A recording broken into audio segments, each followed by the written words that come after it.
Kinwestiyon ni Vice President Sara Duterte ang umano'y pamilyar na pattern ng political maneuvering matapos muling banggitin ng ilang miyembro ng Kamara ang posibilidad ng panibagong impeachment complaint laban sa kanya. Binabalikan nila yung dati nilang ginawa nung nakaraan, paghain ng impeachment. Kasi nandiyan na naman yung mga lagayan dyan. Wala yan. Ako kahit matuloy yung impeachment na yan, basta naayon sa batas, ma-absuelto yan. Dahil wala namang ebidensya, talagang pinopolitika lang yan si Inday Sara. They can always try, they will fail again.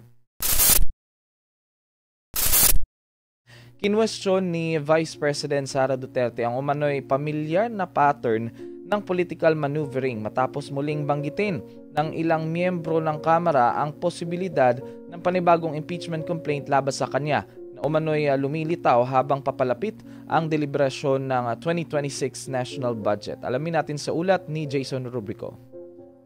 Hindi na ikinagulat ni Vice President Sara Duterte ang mapahayag ng ilang mambabatas sa Kamara tungkol sa posibleng pagsasampa ng bagong impeachment complaint laban sa kanya.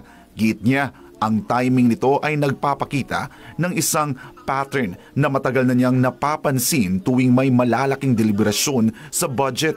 Tinukoy ni Duterte ang mga naunang revelasyon ni na Senator Cheese Escudero, Representative Toby Tiangco at iba pang miyembro ng Kamara na noong February 2024 ay meron umanong pangangalap ng pirma para sa kanyang impeachment kapalit ng budget allocations.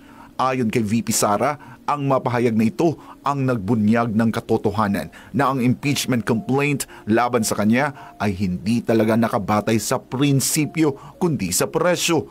Kinwestiyon din ng bise kung bakit sa kabila ng mga revelasyong ito ay walang naisagawang imbestigasyon para panagutin ang mga posibleng responsable sa umano'y bilyon-bilyong pisong nasayang sa political warfare, mga pondong dapat sanay napunta sa serbisyo publiko. Dagdag pa niya, muling ginagamit ang impeachment bilang bargaining chip habang papalapit ang pag-aproba ng 2026 national budget. Hinamon niya ang mga nagtutulak ng impeachment na itigil ang pagtatago sa likod ng lengguwaheng good governance. Binigyang diin ni Duterte na handa siyang harapin ang anumang alegasyong nakabatay sa katotohanan. Ngunit hindi raw siya mananahimik habang ang proseso ng impeachment ay ginagawang isang racket na nakadepende sa pondo.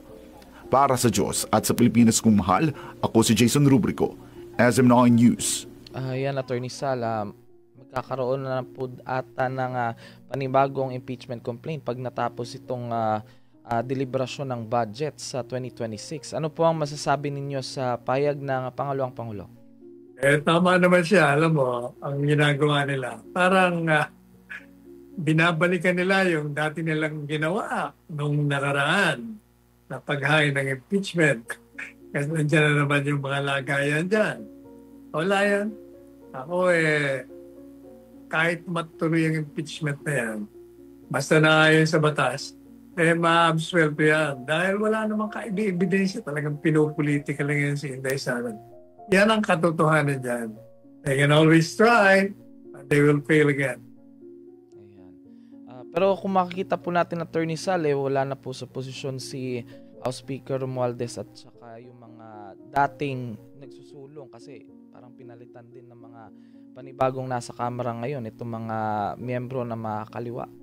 Sila kahit na wala yan, may pumalit naman sa kanila, di ganun din yun. Ayan, Attorney Sala.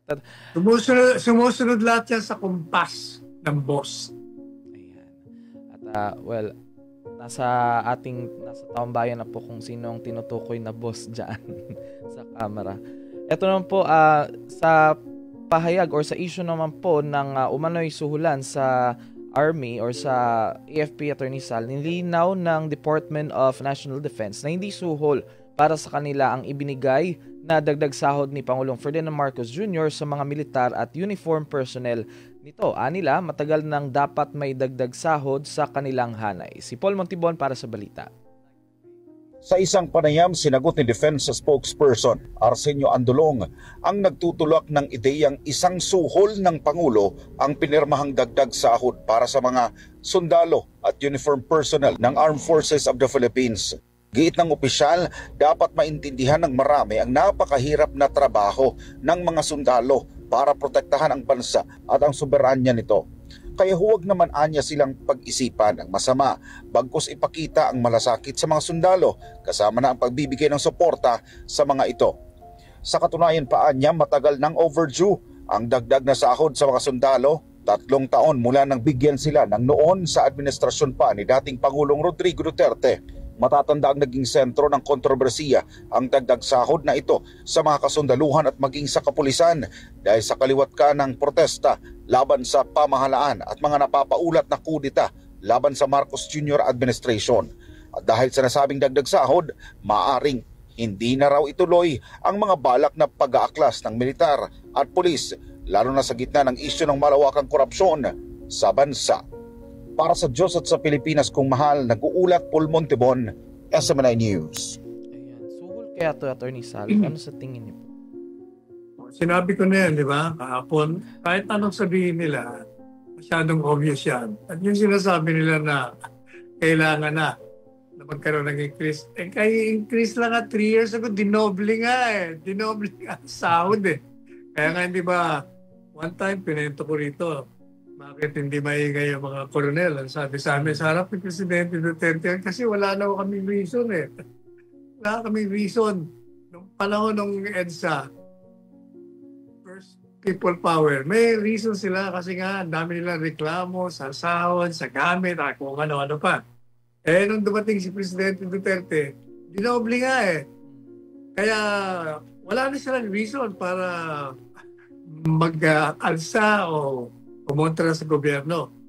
Kaya lang nagkakaroon ng panganin. Sapagkat kahit na kontento na sila, pag ang mamamayang Pilipino na siyang bibigyan mo dapat ng proteksyon sa ngayon sa saligang batas ay hindi mapigilan ang kanilang galit, wala silang choice kundi suportahan ng mga Pilipino, taong bayan, sapagkat yun ang kanilang pangunahing layunin, ang bigyan ng proteksyon ng taong bayan. Ayan.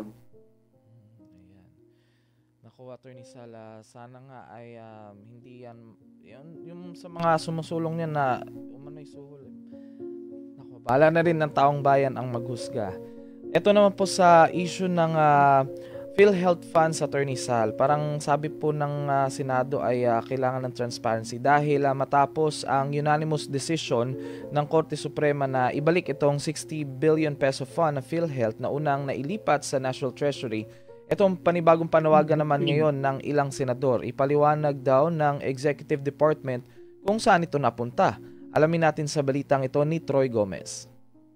Sa gitna ng selebrasyon sa panalo sa Korte Suprema, may isa pang tanong na mas bumibigat. Nasaan ngayon ang 60 bilyong pisong pondong ito? Ayon sa ilang senador, hindi pwedeng ibalik lang ang pera nang walang malinaw na paliwanag kung paano ito ginastos at sino ang nag-authorize ng paglilipat. Sa 136 na pahinang desisyon, binawi ng Korte Suprema ang Special Provision 1D ng 2024 General Appropriations Act, ang Finance Circular 003-2024 at ang mismong paglilipat ng 60 bilyong pisong PhilHealth funds. Pero higit sa pagbabalik ng pondo, nananawagan ngayon sina Senador Bongo at JV Ejercito ng transparency sa paggamit ng pera. Ayon kay Go, hindi pa dito nagtatapos ang laban. Personal daw niyang babantayan ang pagbabalik ng pondo at sisiguraduhin itong gagamitin lamang para sa benepisyo ng mga pasyente. Ayon naman kay Ejercito, masyado ng maraming Pilipino ang nabibigatan sa ospital, kaya dapat malinaw, buo at walang bahid dudang maibalik ang 60 bilyong piso. Sa datos ng PhilHealth, mahigit kalahati ng mga claims ang nade-delay o natatagalan, habang ilang ospital pa ang nagbabalak na kumala sa sistema dahil sa bagal ng reimbursement. Habang hinihintay ang pinal na proseso sa pagbabalik ng 60 bilyong piso sa PhilHealth, nananatiling nakaabang ang publiko sa tunay na mahalagang tanong: sino ang nag-authorize, saan ito ginamit at bakit nailipat ang nasabing pondo? Pero itong dapat sanay nakalaan para sa mga Pilipinong may sakit. Kaya ayon sa mga senador, hindi sapat na ibalik lang. Kailangan ding managot ang responsable sa paggamit nito. Para sa Diyos at sa Pilipinas kung mahal, Troy Gomez nag-uulat, SMNI News. Yan po ang ulat, Attorney Sal. Ano po ang inyong reaksyon dyan? Walang galang na sa mga senador. Yung sabihin, hindi nyo ba alam kung saan napunta? Yung perang kinuha sa PhilHealth. Napunta sa mga kongresista, napunta sa mga ilang senador, napunta sa DPWH officials, napunta sa mga kontraktor. Nakita nyo na ba? Na yung dinala o yung kinuha sa PhilHealth ay binalik sa National Treasury. At pagkatapos, yung nasa National Treasury naman, dun panggagalingan yung pondo sa ilalim ng General Appropriations. O hindi napunta lahat yun sa General Appropriations na ninakaw naman. Sangayon sa mga nagtestigo, sangayon sa mga umamin, sangayon sa marami na naggaling sa National Treasury, kinuha uli yan para pondohan at ninakaw na nga. Okay? Kaya, huwag na kayo magtanong kung saan napunta. Napunta sa National Treasury. Tapos, napunta sa General Appropriations. O pagkatapos, ninakaw. Kaya nga tayo nagkakagulo ngayon eh. Kaya nga may krisis ang gobyerno. O ngayon ang tanong ganito. Ito po yung tinalakay ko na kahapon. Mali yung sasabihin na kailangan malaman na bago may balik, sino raw ang kumuha, sino nakinabang naman hanggang ngayon hindi nyo alam. Sino pang makikinabang? Di yung mga gumamit ng flood control projects na mga tiwaling opisyalis ng gobyerno, mga kongresista, senador, DPWH officials, mga kontraktor. Sang-ayon yan, ha? Hindi ko sa akin sang-ayon yan. Sang-ayon doon sa lumalabas na investigasyon, sang-ayon doon sa mga expose ng mga DPWH officials na umamin, sang-ayon niyang Saldico na umamin din ng kanyang partisipasyon sa krimen. Ngayon, ang tanong dyan, tama ba na yung direktiba ng Korte Suprema na yung 60 billion na inilagay sa National Treasury galing sa PhilHealth dahil inutos ng isang memorandum circular ng Secretary of Finance na batay naman sa General Appropriations Act dahil nagkaroon ng rider doon. Ang tanong ngayon, tama ba na pera ng bayan na ninakaw, nang alam na natin kung sino, ibabalik mo yan? Galing na naman sa pera ng bayan, ninakaw na nga yung pera ng bayan. Pagkatapos kukuha tayo ng pera, galing sa sambayanan, sa pamamagitan ng kanilang mga buwis, at ibibigay nila, ibabalik sa PhilHealth. Mali. Sino ang dapat magbalik? O di yung mga nagnakaw, kaya na sinabi ko kahapon, yung mga i-confiscate natin na mga ill-gotten wealth nila, ang nakaw nila galing doon sa flood control projects. Yung mga pagbibenta ng mga sasakyan na na-confiscate, yung pagsoli ng mga nagnakaw, at yung mga makukuha pang muli sa mga ninakaw, yun ang ilalagay natin sa PhilHealth. Hindi yung kukuha ka na naman sa kaba ng bayan para ibalik mo. Ninakawan ka na nga, tayo pa, sambay na magbabalik. Ano ba yan? Mali. Maling-mali. Ayan. Pero lumabas ngayon sa mga ulat, Attorney Sal, regarding naman po to sa mga na-recover na mga yaman noong panahon ng Marcos era. Ipinahayag ng Commission on Audit na napapabayaan ng Presidential Commission on Good Government ang milyong-milyong pisong halaga ng mga ari-ariang na-recover mula sa mga Marcoses at kanilang mga kroni. Ayon sa ulat, nasa 581.33 million na assets ang kulang sa seguridad, tamang imbakan, maintenance, updated appraisal. Ito ay nagiging dahilan, Attorney Sal, ng pagkasira, pagkawala ng halaga at panganib na mapasakamay ng mga hindi otorisado. Tinukoy ng COA na nakulang yung pagpaplano at pondo ng PCGG para sa preservation ng mga ari-arian at may mga high-value artworks na walang maayos na storage kaya delikado na sa humidity, pest at mga pagnanakaw.